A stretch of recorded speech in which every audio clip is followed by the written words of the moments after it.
Sail out! Let's hear a story.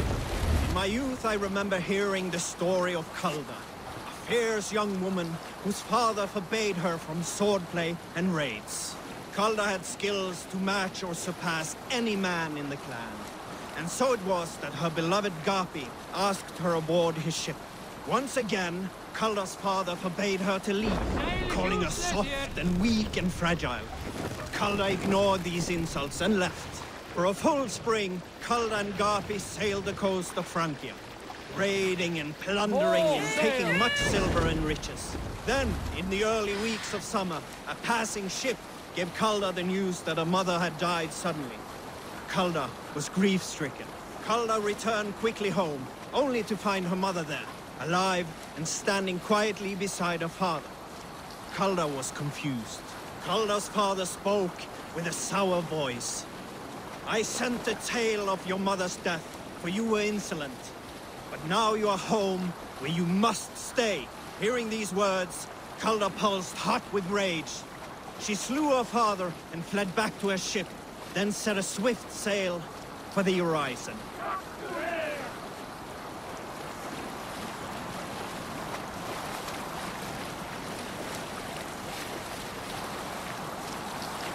We need an epic Monastery, tale. over there! Unar the Ugly was an excellent sailor who could pilot a longship entirely on his own. This is why King Sigvaldi kept him around. In all other matters, Unar was a cruel, anxious, and humorless man. He was one of the most unlikable people I have ever known. One year, I recall we had invited some Carls from the Yngling clan to dine with us. As we were serving ale, we came to find that we had none left. It so happened that the ale had run out just before reaching Unar's hall. This raised in him a word storm, and he accused Sigvaldi of treachery. Every man in the Longhouse jeered at Unar for raising such a fuss.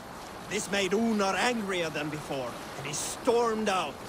A short time later, we heard him yelling through the door of the hall. "I set this scorn pole upon the men of Yngling for their dishonor!" We looked outside and saw that Unar had severed one of the heads of the Yngling's horses and stuck it upon a hazel branch. When he saw us gathering at the door, the Yngling Carls among us, Unar panicked and ran. He was not seen for many months.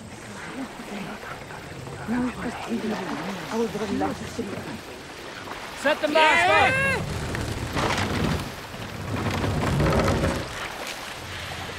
Run up the sail!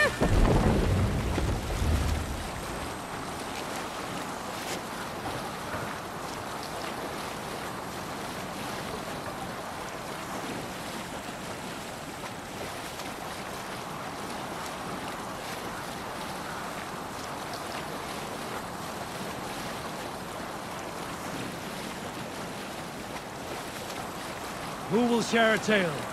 Here's a tale to tickle your sides.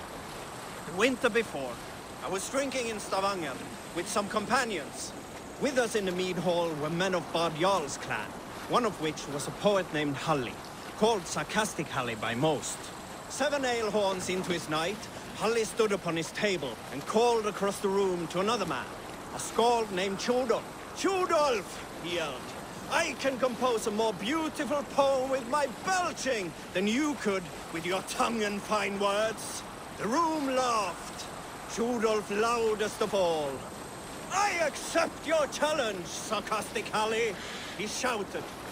"Allow me to begin." Tjodolf then spoke this verse. "Sad Halli drowns in horns of hubris, squeaking like a stoat, yet proudly the pup calls it poetry." The room laughed again, with Halli joining in. Then, Halli tripped across the room and opened his mouth to speak his verse. From his throat, erupted a jet of vomit into Tjodolf's face. His only composition that night, of which he seemed most proud. Save it for later.